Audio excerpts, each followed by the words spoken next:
On va tout de suite afficher du coup. Yokai. Tac. Est-ce que ça marche?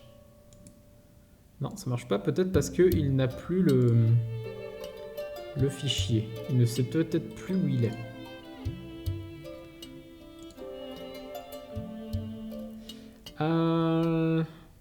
Oh, on n'est plus que 2. Pendant très longtemps, on a été 3. Bon, bah, c'est comme ça. Je sais plus quoi faire pour essayer d'avoir des gens. Je fais de la pub, je fais plein de trucs différents et tout. C'est vraiment pas évident, mais bon, c'est comme ça, c'est la vie. Hein. On peut pas être toujours très bon.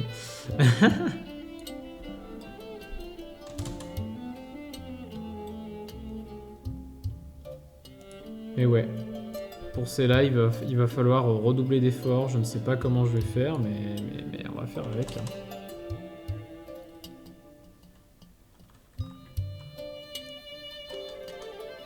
On va mettre 1000. 750, en fait, c'était très bien. Par contre, c'est le deuxième. Je suis en train d'avoir un peu de mal. Ok. Il faudrait faire genre 150. Non, il faudrait faire 100. Ouais, 100 c'est pas mal.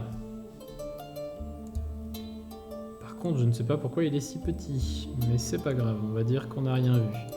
Ok, êtes-vous prêts pour Bakebi? C'est parti pour mes talents d'orateur, comme je le peux. Dans le livre La tournée des contes étranges, Shuyukidan... Je recommence. Dans le livre La tournée des contes étranges, Shuyukidan, on lit qu'à Katada, dans le pays d'Omi, aujourd'hui le département de Shiga, existe depuis toujours un feu follet nommé Bakebi. Autrement dit, feu qui se métamorphose. Il apparaît en toute saison quand le temps est nuageux. À son point de départ, sur les rives du lac, il est tout petit, puis il progresse vers la montagne et plus il grandit jusqu'à avoir une taille de 90 cm environ, bien que parfois il ne dépasse pas les 30 cm. Sa flamme n'est pas très vive, il apparaît seulement par une nuit nuageuse ou de pluie fine, jamais quand le ciel est dégagé et que l'on voit bien la lune. Il vole environ 1,5 mètre du sol, prenant tantôt une apparence humaine, tantôt celle de 2 hommes nus enlacés comme s'ils luttaient au sumo. En revanche, on ne voit que la partie haute du corps et jamais les jambes. Un jour, un brave homme attendait l'apparition de Bakebi afin de se faire une idée de sa nature véritable. Caché dans un sentier bordé de rizières. Bakebi arriva comme d'habitude par le bord du lac et se dirigea vers le sentier. L'homme, un lutteur de sumo du coin, sûr de sa force, attendit que le feu s'approche suffisamment avant de lui sauter dessus. « Ya !» fit-il. Mais il se retrouva par terre 10 mètres plus loin. Heureusement pour lui, les épis de riz avaient fait tapis, sinon il aurait pu se blesser. Régulièrement, des fiers à bras défiaient Bakebi et finissaient tous de la même façon. Finalement effrayés, les villageois préférèrent ne plus s'approcher de trop près. Un feu étrange, en effet. J'ai mis une image chez Rist. Ah, une image? Où ça, une image? Bon, en tout cas, voilà, Bakebi, un feu qui troll les gens. Voilà. Alors, je vais aller voir de quoi tu me parles, Rainbow. Tu l'as mise où? Tu l'as mise où? Une image. Bien, je ne vois pas ton image de Bakebi. Tu l'as mise où? Parce qu'en fait, j'ai mis certains trucs en... Ah, d'accord. Et oui, parce que là, c'est une représentation. Oui, c'est bon, j'ai vu. C'est une représentation, mais il y en a plusieurs, évidemment. Parce qu'un yokai n'est jamais qu'une idée qu'on se fait d'un esprit. Mais voilà. Deuxième histoire, celle de Bakedanuki. Est-ce que vous êtes prêts pour l'histoire de Bakedanuki? C'est parti. Je recommence. Au début de l'époque Taisho, 1912-1926, dans un village du département d'Iwate devait avoir lieu une noce. Le chef de la maisonnée n'étant toujours pas arrivé, la cérémonie ne pouvait commencer. La nuit avançait et tout le monde commençait à s'inquiéter. Quand le maître de cette famille d'ancien lignage arriva avec une telle précipitation qu'il manqua de briser la porte coulissante. « Pardi, je suis désolé d'être en retard, allez, que la cérémonie commence, et vite !» Oui, j'ai pris un accent dégueulasse parce qu'il dit « Eh ben oui, pardi !» Puis il se mit à dévorer le plat de noces comme s'il était possédé par Gaki, le démon de la faim.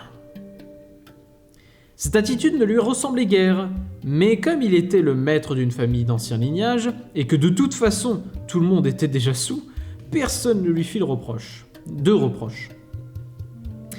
Après la cérémonie, l'autre proposa au maître de rester dormir chez lui.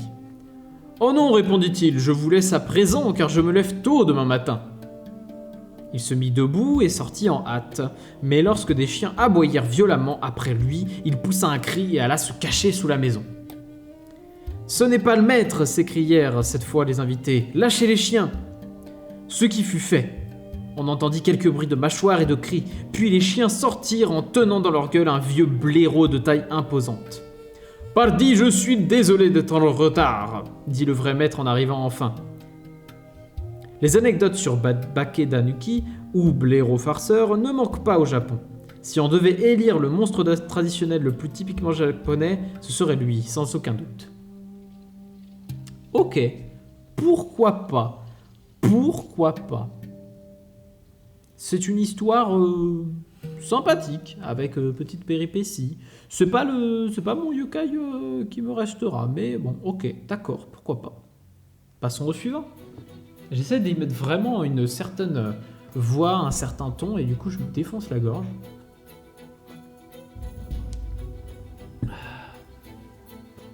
Allez, on passe au suivant. Et le suivant, ce sera Bakedoro. Bakedoro. Je place correctement un peu tout ça. Voilà, que vous ayez quand même l'image devant vous.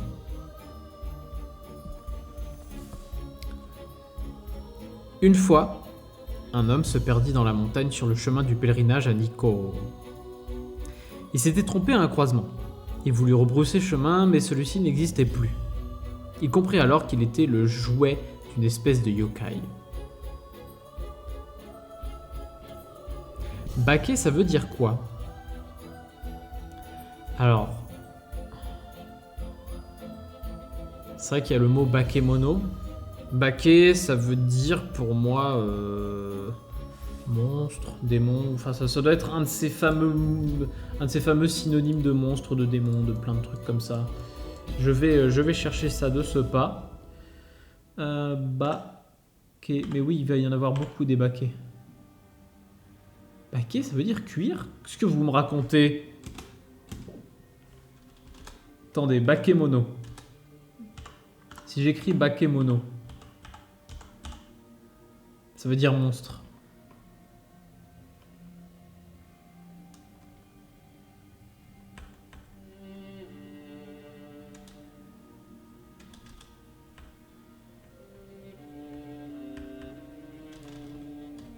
Attendez. Je trouve ce que veut dire baquer quand même. Hanté. Ça peut vouloir dire hanté, d'accord. Ok. Bon voilà, hanté, ça veut dire ça. Mais baquer peut aussi être le cuir. Peut-être pas le cuir, mais cuir.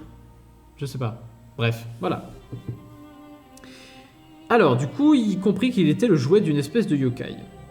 En effet, dans ce coin de montagne, on voit les choses en double, ce qui fait qu'on se perd. C'est à cause d'un yokai du nom de Bakedoro, c'est-à-dire le luminaire mystificateur.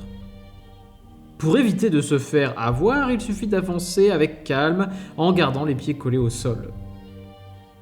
Ce yokai est traditionnel à Nikko. À mon avis, c'est parce qu'on croit qu'un luminaire multicentenaire peut être habité par un esprit qu'il est capable de mystifier les gens. C'est pourquoi un simple phénomène de réfraction peut être considéré comme étant l'œuvre d'une vieille lanterne et finit par devenir une légende comme celle de Bakedoro. D'ailleurs, au sanctuaire de Nikko, il existe effectivement une lanterne en bronze appelée Bakedoro. Quand j'étais petit, nous avions une vieille lanterne en pierre dans le jardin. Une fois à la période d'Aubonne, la fête des morts, en août, ma grand-mère installa une bougie à l'intérieur. Quelle surprise de voir le jardin aussitôt devenir onirique. Une vieille lanterne semble posséder une mémoire lointaine de choses que nous ignorons. Ce n'est pas très étonnant qu'elle se transforme par une nuit déserte. Ces lanternes sont bien plus vieilles que nous. Elles étaient déjà dans le jardin avant notre naissance. Un vieux luminaire, fièrement dressé depuis toujours, devient baquet d'oro dès que se produit un phénomène surnaturel. À l'époque, je pensais que les objets qui existaient déjà avant notre naissance savaient des choses que nous ignorions. Ok, d'accord, ok. En fait, c'est pour voir à quel point il y a beaucoup de croyances quand il y a des phénomènes... Enfin, en tout cas, à l'époque, quand on savait pas expliquer un truc par la science, qui étaient des choses, voilà, qu'on n'utilisait pas forcément. Oula, c'est beaucoup de cœur, ça, quand même. C'est beaucoup de, voilà, de choses, toutes les choses qu'ils savaient pas expliquer par la science, en tout cas à l'époque, ils disaient, eh bien, c'est un yokai, c'est un esprit. C'est marrant. Les Japonais ont vraiment un esprit tordu. Oui, je me suis lâché. Bah, je vois ça. Ah, tu t'es pas beaucoup lâché, par contre, sur la seule image que t'as posée aujourd'hui. Mais elle est cool. Elle est bien cool. En fait, à chaque fois, il faut que les gens, en fait, aillent sur le serveur Discord de Rist, hein, comme ça, ils peuvent savoir de quoi je parle à chaque fois. C'est débile, mais voilà. Non, t'es pas obligé, c'est rigolo.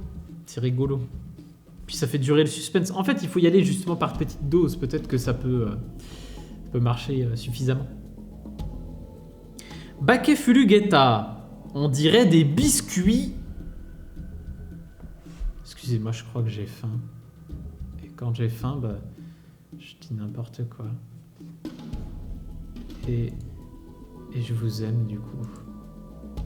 Je vous aime et voilà.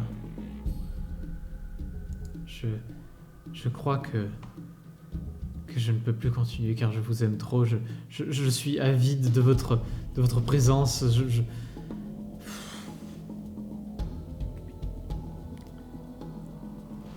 Ça va pas bien. Ça va pas bien du tout, je crois. Je crois que je vais arrêter ce live maintenant. Non, pas du tout, évidemment que non. J'aime bien être un con en live. Parce que les gens, après, ils croient qu'ils sont cons. Enfin, non, pardon. Parce qu'après, les gens, ils croient qu'ils sont intelligents puisqu'ils se comparent à moi. Et ça marche bien. Yokai ASMR. Oh, on se le fait ASMR, lui? Non, pas du tout. Jamais de la vie. Quoique, en vrai, ça peut être drôle. Est-ce que ça peut être drôle? Baquet Fulugeta. Attendez, on va essayer. Si c'est horrible, vous me dites, hein. Si c'est horrible, vous me dites. Alors, je crois que ça marche en plus. Je crois que ça marche super bien. Dans un village de l'île Sabusawa du pays Rikuzen, dans l'actuel département de Miyagi, quelqu'un marchait dans la nuit en disant d'une voix étrange « J'ai mal au nez, j'ai mal au nez !» Entendant cette voix, 5 ou 6 jeunes villageois sortirent discrètement, sans réussir à apercevoir qui parlait ainsi. Est-ce que c'est horrible ou pas? Je crois qu'en plus je fais saturer le micro si facilement, dès que je parle un peu trop fort. Est-ce que c'est pas un peu horrible? Non, si vous me dites que c'est faisable jusqu'à la fin, je peux vous croire, hein, mais jusqu'à la fin de l'histoire.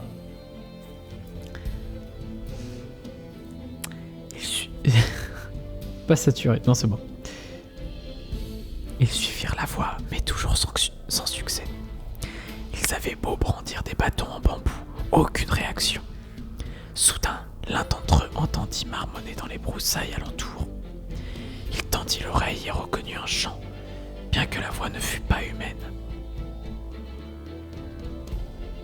Vieille pèlerine de paille, vieux chapeau de jonc, vieux tambour, vieux soc de bois et vieux papier, ton-ton, paki-paki et bassa-bassa, ou si vous voulez, pom-pom, cric-crac et friche-frache. Arrêtez, arrêtez, fit une autre voix, quelque chose ne va pas ce soir. Le chant cessa immédiatement. Le jeune rentra chez lui affolé et se mit tout de suite au lit. Le lendemain, les jeunes formèrent une grande équipe et se retournèrent au même endroit.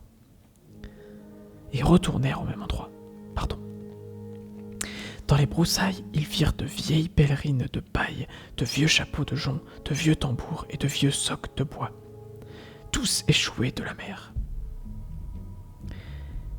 Et un peu plus loin, un soc sans le passe-orteil en cordon, la partie qu'on appelle le nez en japonais. Je comprends maintenant qui se plaignait d'avoir mal au nez. Ils les brûlèrent tous ensemble. Depuis ce jour, cessèrent les sanglots, les danses et les chansons dans les broussailles. C'étaient bien les esprits de vieux ustensiles qui avaient taquiné les jeunes villageois. En tout cas, c'est intéressant de voir que les vieux objets tout sages dans la journée manifestent leur vraie nature la nuit. Et je crois que j'ai fait partir un viewer du coup en parlant en ASMR. Voilà. On va reculer un peu le micro, voilà, on va le remettre là où il était. C'était un peu laborieux cet ASMR. Et ça fait mal à la gorge en fait d'essayer de parler fort en ASMR, ça demande de pas mal souffler. C'est assez compliqué. Mais je serais curieux voilà, de voir ce que ça donne à la fin du live, la manière dont j'ai pu parler comme ça. Donc des objets qui s'amusent, voilà, qui s'amusent à faire les cons. Bravo, bravo. On enchaîne, on va en faire encore...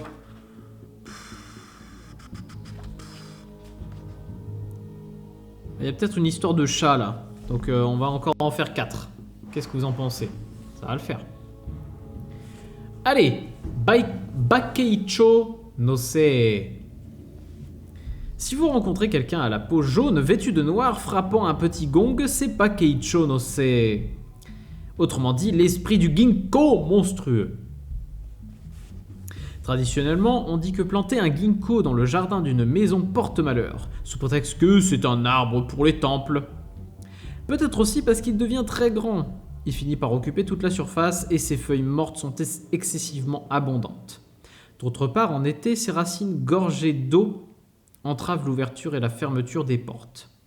Et en hiver, au contraire, les racines se dégonflent et les portes déraillent. Le ginkgo est également considéré comme hanté d'esprits divins. Les temples qui vénèrent au ginkgo ligoté d'une corde sacrée pour montrer que des êtres surnaturels y habitent ne sont pas rares. À l'époque Kōoka, entre 1840 et 1848, un ginkgo devait être abattu. Personne ne voulait se charger de cette mission néfaste. Si quelqu'un acceptait, une femme apparemment l'esprit de l'arbre venait hanter ses rêves. Au bout de plusieurs maisons du doyen du temple... Attends, non, j'ai sauté une phrase. Au bout de plusieurs interruptions, l'arbre finit par tomber lors d'une tempête et démolit le toit de la maison du doyen du temple. En grandissant, le bas du tronc se développe parfois en prenant la forme d'une poitrine féminine. Dans quasiment toutes les régions du Japon, des femmes dépourvues de lait maternel viennent prier devant ces arbres à saints, comme des ex-voto. La plupart de ces arbres géants se trouvent dans l'enceinte des temples. Ils sont traités comme des arbres divins et appelés ginkgo à lait, honorable arbre à lait, ginkgo à saint ou encore dieu du lait. Par ailleurs, j'ai emprunté l'image de ce yokai au rouleau des yokai, Buson Yokai Emaki, du peintre et poète Yosa Buson. Ok, d'accord, pourquoi pas. Bon, pour le moment, on n'est pas sur des yokai qui m'ambiancent de ouf. Je préfère les yokai qui... J'aime bien les yokai éducatifs, en vrai. C'est vraiment ceux qui me font le plus rire, les yokai éducatifs. Allez, le suivant, c'est parti. On est sur Bakekujira. Ah, la baleine hantée. On va plutôt dire, on va appeler ça comme ça. Alors, une nuit sur une plage des îles Oki, dans le département de Shimane, s'échouèrent des poissons bizarres accompagnés d'oiseaux tout aussi étranges. Quel courant les avait amenés? Parmi eux se trouvait un squelette de baleine. Mais celle-ci retourna au large avec les autres à marée basse. Un pêcheur. Excusez-moi. Oh. Est-ce que c'est la fatigue? Est-ce que c'est le fait de lire? Je ne sais pas. Excusez-moi, vraiment, merci, excusez-moi. Alors, un pêcheur sortit son bateau et le harponna. Et la harponna. Il avait bien visé, mais rien ne se produisit comme si elle n'était pas là. Aussi l'appelait-on Bake Kujira, la baleine fantôme. Donc Bake, ça peut être fantôme, hanté, enfin tous ces trucs-là. On pêchait aussi la baleine dans la région de Sannin, où je suis né. La maison du doyen de notre temple fut construite à l'ère Meiji, avec des matériaux récupérés du bâtiment de la corporation des pêcheurs de baleines qui se trouvait en bord de mer sur la presqu'île de Shimane. Cette maison est toujours là, grande et bien solide. À l'époque où je dessinais des kamishibai, des théâtres de papier, l'une de mes histoires s'intitulait La baleine fantôme. Ça racontait l'histoire d'humains qui se transformaient en baleines à force d'en manger tout le temps. Mais avant de la terminer, j'attrapais la fièvre. Le docteur ne savait pas quoi faire. Quand je décidai d'abandonner cette œuvre, la fièvre partit aussitôt. À l'époque, je plaisantais en disant que c'était la malédiction de la baleine fantôme, mais si ça se trouve, c'était vrai. Monsieur Imao Hirano, ex-président de l'association de la protection des monstres et des fantômes, raconte qu'un jour, il ne pouvait plus se lever. Quand il eut l'idée de démissionner et de dissoudre l'association, ses douleurs aux jambes et aux reins cessèrent et il put marcher de nouveau comme avant. C'est peut-être un hasard, mais ce n'en est pas moins énigmatique. Mine de rien, des êtres fantastiques doivent bien exister. Putain, j'ai vraiment du mal à parler aujourd'hui. Ok. C'est celui-là, voilà. Celui-là, il m'entraîne. Celui-là, c'est un yokai qui m'entraîne bien. J'aime bien ce genre de yokai. Enfin, c'est rigolo, je trouve. On enchaîne avec les deux derniers, du coup. Nous avons Bakemonoko. Alors, attendez, je place ça bien. Voilà, Bakemonoko. Bakemonoko, pardon. À Nakayamashita, dans l'ancien pays de Bizen, dans l'actuel département d'Okayama, vivait une famille de samouraïs du nom de Hijikata. Chez eux, lorsqu'une femme allait aux toilettes, une main poilue sortait et caressait leur cul.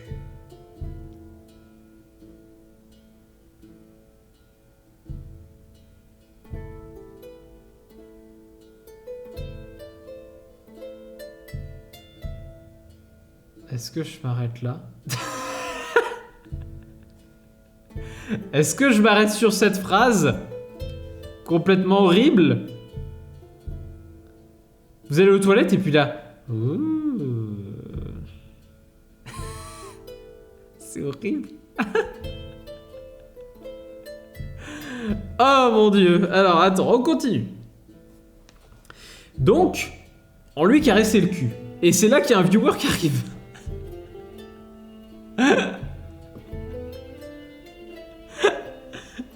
Attendez, on va relire du début, pour être sûr de savoir ce qu'on a lu.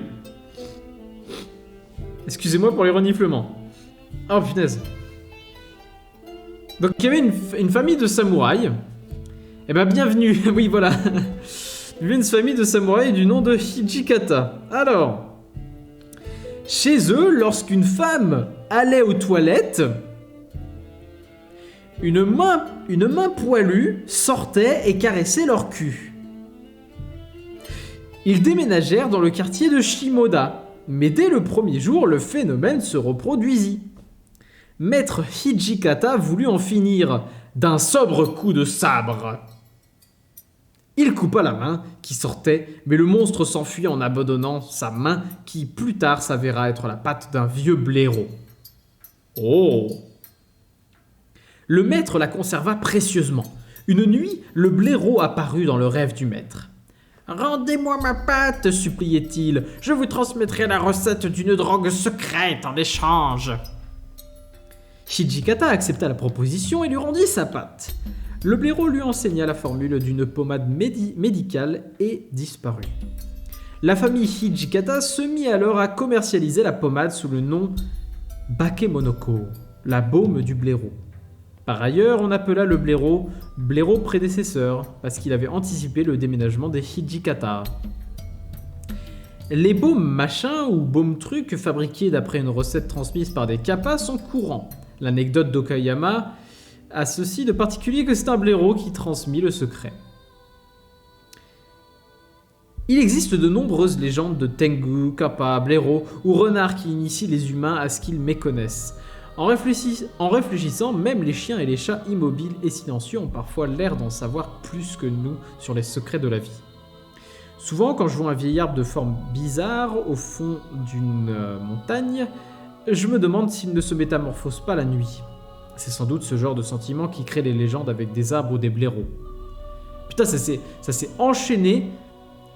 Ça a commencé quand même sur l'histoire d'une main poilue qui touche des culs, pour finir sur l'invention de beaucoup d'hommes viennent d'animaux ou de créatures très étranges. Et on dit bonjour aux nouveaux arrivants du coup, qui entendent ces phrases de mon premier live. On est à 5 sur l'histoire d'un blaireau qui touche le cul des filles. Voilà, c'est pas mal, j'aime beaucoup. Et ben je vais continuer ce genre d'histoire. On va vous lire l'histoire du kappa qui sort les entrailles des gens par le cul. Oh,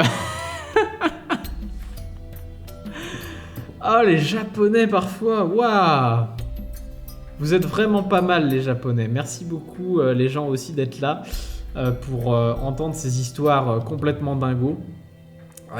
C'est pas mal, ouais. C'est pas mal, ouais. On enchaîne. On enchaîne avec la dernière histoire de yokai pour aujourd'hui. Hein? C'est parti. Et c'est une histoire normalement avec un chat, puisqu'il y a Neko dedans, Bakeneko. Donc le chat fantôme, plus ou moins. Voilà. C'est parti. À l'époque Annei, 1772-1781, à Sakai, en pays Senshu, dans l'actuel département d'Osaka, un certain Hirase lisait tard dans la nuit un ouvrage sur l'art militaire quand à la 3e heure du bœuf, vers 2h30 du matin, la porte s'ouvrit derrière lui et un bras comme celui d'un ogre le tira par son chignon. Hirase lui fila un coup de sabre, le monstre poussa un cri et disparut. Le lendemain matin, le bras se révéla être celui d'un chat géant, aux poils comme des aiguilles. Passons maintenant au pays Mimasaka, dans l'actuel département d'Okayama. Un garçon âgé de 15-16 ans, adopté dans une maison de samouraï, souffrait de cauchemars. « Un vieil homme me presse le cœur, raconta-t-il. Lorsqu'il m'oppresse, mes mains et mes pieds faiblissent et je souffre atrocement. » Informé, le chef de la famille fut très en colère. « Je ne puis lui laisser la succession de ma famille à un tel poltron. Fais-toi bonze !» Vous savez ce que c'est un bonze, c'est une sorte de moine, voilà. Le garçon pleura de dépit. La nuit même, il sabra le vieil homme de son rêve et appela tout le monde. À la lumière de la lampe, on trouva du sang qui mena jusqu'à un chat mort, grand comme un chien et coupé en deux des épaules jusqu'aux reins. Les vieux chats sont réputés devenir des monstres. Dans certaines régions, ils se métamorphosent après avoir été chats domestiques pendant 3 ans. Dans d'autres, lorsqu'ils pèsent plus de 4 kilos.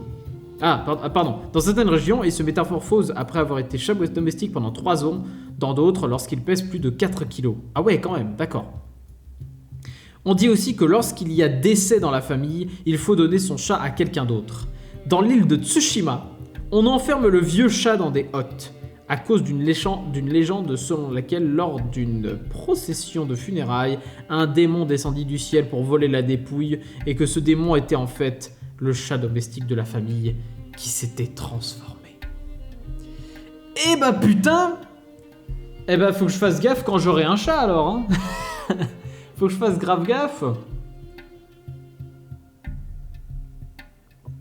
Les chats sont des êtres malfaisants qui dominent le monde, qui veulent dominer le monde en tout cas. Et ça ne va pas m'empêcher d'en avoir. J'adore les minous. Bon bah voilà. Et bien pour la prochaine fois, nous aurons Bakezori et Baki. Baki. Baki, voilà, c'est cool. On va mettre ça là. Et oui, parce que bien, j'aurai à l'avenir un chat. Et vous, du coup, vous le verrez sûrement en live, hein, mais